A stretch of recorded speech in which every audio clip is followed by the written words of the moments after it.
दुनिया के सबसे बड़े मैंग्रोव जंगल सुंदरवन के बारे में ऐसी बहुत सी कहानियां हैं जो शायद ही कभी बाहर आ पाती हैं। आज हम इस मुद्दे की गहराई में जाएंगे और उन अनकही सच्चाइयों को उजागर करेंगे जो किसी आम कैमरे की पहुंच से बहुत दूर हैं।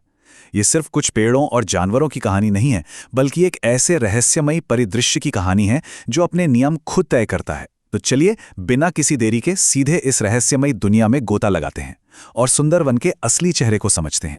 जरा इस दृश्य को इमेजिन कीजिए। अप्रैल का महीना है, सुबह के 4 बज रहे हैं और हर तरफ घना कोहरा छाया हुआ है। एक छोटी सी नाव पर 7 लोग बैठे हैं।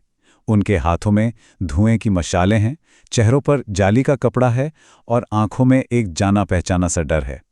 ये माओली समुदाय के लोग हैं जो इस दुनिया के सबसे खतरनाक कामों में से एक के लिए निकल रहे हैं। ये लोग सुंदरवन के उस सबसे घने और जानलेवा हिस्से में जा रहे हैं जहां बाघ, मगरमच्छ और जहरीले सांपों का राज चलता है। तो सबसे पहले बात करते हैं इस जंगल की सोने की कीमत के बारे में। खैर, वन विभाग के रिकॉर्ड्स एक काफी डरावनी सच्चाई बताते हैं। हर साल अप्रैल से जून के बीच जब हनी हंटिंग यानी शहद इकट्ठा करने का मौसम होता है, तब औसतन 10 से 15 मावली बाघ के हमलों में मारे जाते हैं। इसके बावजूद ये सिलसिला कभी नहीं रुकता। एक तरफ लाखों मधुमक्खियों का छत्ता, दूसरी तरफ बाघ का डर और तीसरी तरफ दलदल। सोचिए, ये कोई आम नौकरी नहीं है, ये तो हर दिन मौत को सीधे चुनौती देना है। तो आखिर ये लोग अपनी जान खतरे में डालते क्यों हैं? जवाब है पैसा।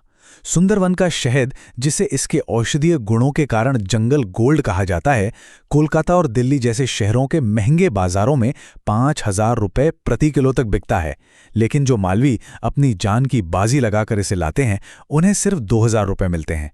एक अच्छे सीजन में वे 50,000 रुपये तक कमा लेते हैं, जो उनके साल भर के गुजारे का इकलौता साधन होता है। सच कहूं तो ये जंगल उन्हें मारता भी है और पालता भी है। अब आगे बढ़ते हैं अपने अगले हिस्से की तरफ, रात के रेंजर और छिपे हुए खतरे। जैसे ही सूरज ढलता है ना, जंगल में दिन के पक्षी चुप हो जाते हैं और उनकी जगह एक भारी खामोशी ले लेती है।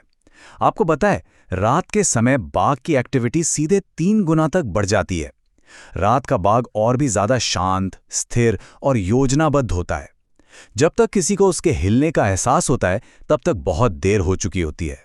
यहां रात बिताना कितना भयावह है, इसका अंदाजा 20 साल से काम कर रहे रेंजर सुभाष मंडल के इन शब्दों से लगाया जा सकता है। वे कहते हैं कि वो नाव पर रोशनी नहीं जलाते, क्योंकि रोशनी बाघ को आकर्षित करती है और अंधेरे में रहना ज्यादा सुरक्षित है।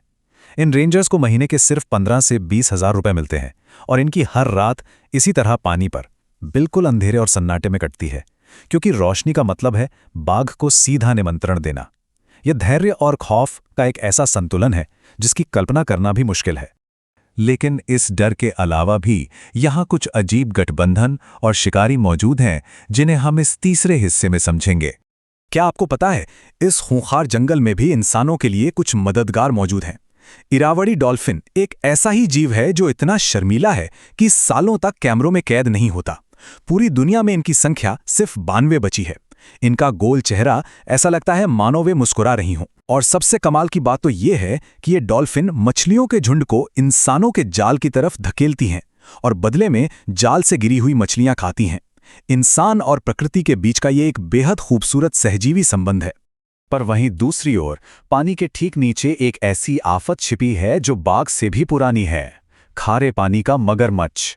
इसे पानी में तैरते हुए एक लकड़ी के लट्ठे से अलग करना लगभग असंभव है। इसे इस तरह से समझिए, इंसान का बाइट फोर्स यानी काटने की ताकत 160 पाउंड प्रति वर्ग इंच होती है, जबकि इस मगरमच्छ की ताकत 3700 पाउंड है। ये पलक झपकते ही एक पूरी नाव को पलट सकता है।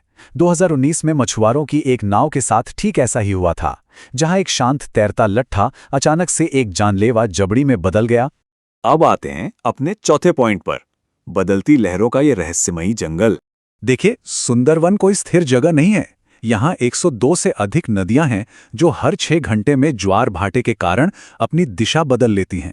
सुबह जो रास्ता पानी से भरा था ना, शाम को वो सूखी जमीन बन सकता है। ये जंगल हर 6 घंटे में खुद को पूरी तरह रीसेट कर लेता है। इसीलिए यहाँ कोई भी नक्शा स्थायी रूप से काम नहीं आ सकता। जो आज सही है वो कल पूरी तरह गलत साबित हो जाएगा। और इसी निरंतर बदलाव के कारण एक बड़ा ही अजीब और सच कहूं तो काफी डरावना फिनोमेनन जन्म लेता है।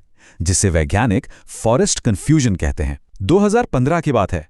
बाघों पर शोध करने आए एक टीम सैटेलाइट फोन और जीपीएस होने के बावजूद 3 दिनों तक इस जंगल में खोई रही। सारे दिशा सूचक यंत्र काम करना बंद कर देते हैं।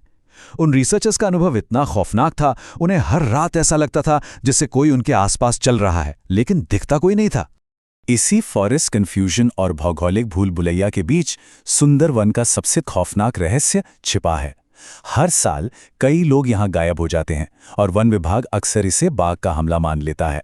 लेकिन 2021 की एक रिसर्च ने दिखाया कि कई बार तो कोई जानवर वहाँ होता ही नहीं है। जमीन और पानी की सीमा इतनी अस्थिर होती है कि ज्वार भाटे के कारण ठोस जमीन अचानक दलदल बन जाती है।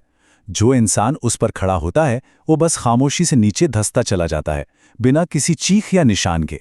ऐसा लगता है मानो ये जंगल खुद जिंदा है और इंसानों को निगल रहा है। चलिए अब 5वें हिस्से की बात करते हैं, जहां हम इन इंसानी खतरों से थोड़ा पीछे हटकर पूरे इकोसिस्टम पर मंडरा रहे खतरे को देखेंगे। आपने कभी सोचा है सुंदर वन का नाम सुंदर वन क्यों है? यहाँ के सुंदरी पेड़ों के नाम पर।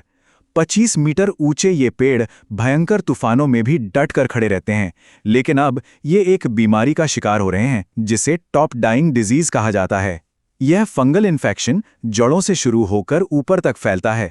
जैसे जैसे समुद्र का जल स्तर बढ़ रहा है और पानी में खारापन तेज हो रहा है, यह बीमारी इन पेड़ों को अंदर ही अंदर खोखला कर रही है। अगर हम आंकड़े देखें तो सच में रोंगटे खड़े हो जाते हैं। पिछले 40 सालों में 70% सुंदरी पेड़ खत्म हो चुके हैं, सिर्फ 30% ही बचे हैं। सोचिए, जिस पेड़ ने इस विशाल जंगल को अपनी पहचान दी, वो खुद अपनी पहचान खो रहा है। ये एक बहुत बड़ा और स्पष्ट संकेत है कि जंगल का संतुलन किस कदर बिगड़ चुका है। पर इस सब के बावजूद इस 6वें और आखिरी हिस्से में हम बात करेंगे यहाँ के लोगों की जीने की अद्भुत इच्छा शक्ति के बारे में। जरा गोसाबा ब्लॉक के मछुआरे कार्तिक मंडल की ये कहानी सुनिए। ये बिल्कुल अविश्वसनीय है। 2017 की एक शाम जब पानी कम होने के कारण उनकी नाव कीचड़ में फंस गई तो किनारे पर महज 30 मीटर दूर एक बाघ आकर बैठ गया। अगले 4 घंटों तक कोई हरकत नहीं हुई। कार्तिक अपनी नाव पर सांस रोके बैठे रहे और बाघ उन्हें लगातार घूरता रहा। मौत बिल्कुल सामने खड़ी थी। फिर रात 9 बजे जब ज्वार वापस आया, नाव उठी और कार्तिक सुरक्षित निकल गए। और सबसे हैरान करने वाली बात तो ये है कि अगले दिन वो फिर उसी जंगल में काम करने गए। इसे कहते हैं अटूट हिम्मत। और ये हिम्मत सिर्फ खुद को बचाने तक सीमित नहीं है। 2009 के साइक्लोन आइला के बाद जब ये साफ हो गया कि मैंग्रोव के पेड़ ही तूफानों से रक्षा कर सकते हैं, तो एक महाअभियान शुरू हुआ। क्या आप अंदाजा लगा सकते हैं? 2009 से 2023 के बीच पश्चिम बंगाल सरकार, एनजीओ और उन्हीं मछुआरों और मावलियों ने मिलकर कुल 7 करोड़ मैंग्रोव के पेड़ लगाए। जिन हाथों ने कभी जंगल से सिर्फ लिया था, उन्होंने जंगल को वापस जीवन देना शुरू कर दिया। लेकिन आज 2026 में चुनौतियां पहले से कई अधिक जटिल हैं। वो मुख्य खतरे जो आज सुंदरवन का गला घोट रहे हैं, वो हैं जलवायु परिवर्तन के कारण हर साल डूब रही 30 से 40 वर्ग किलोमीटर की जमीन। इसके साथ ही जंगल की जलधाराओं में घुलता प्लास्टिक, झींगा पालन के लालच में कट रहे मैंग्रोव, और सबसे बड़ा खतरा है दुनिया भर की उदासीनता जो इस जंगल को केवल एक संसाधन की तरह देखती है। तो इस पूरे विश्लेषण के अंत में एक बहुत ही गंभीर सवाल पर हम आकर रुकते हैं। कोलकाता, खुलना और मोंगला जैसे शहर आज इसलिए सुरक्षित हैं क्योंकि उनके और समुद्री तूफानों के बीच ये सुंदरवन खड़ा है। अगर ये 5 करोड़ लोगों की ढाल बनने वाला जंगल ही खत्म हो गया तो उन कंक्रीट के शहरों का क्या होगा जो इसके भरोसे बेफिक्र सो रहे हैं। ये जंगल हमसे कुछ नहीं मांगता, सिर्फ अपना अस्तित्व बनाए रखने की जगह मांगता है। ये सवाल हम सबको गहराई से सोचने पर मजबूर करता है कि क्या हम वास्तव में इस अमूल्य रक्षक को बचाने के लिए तैयार हैं।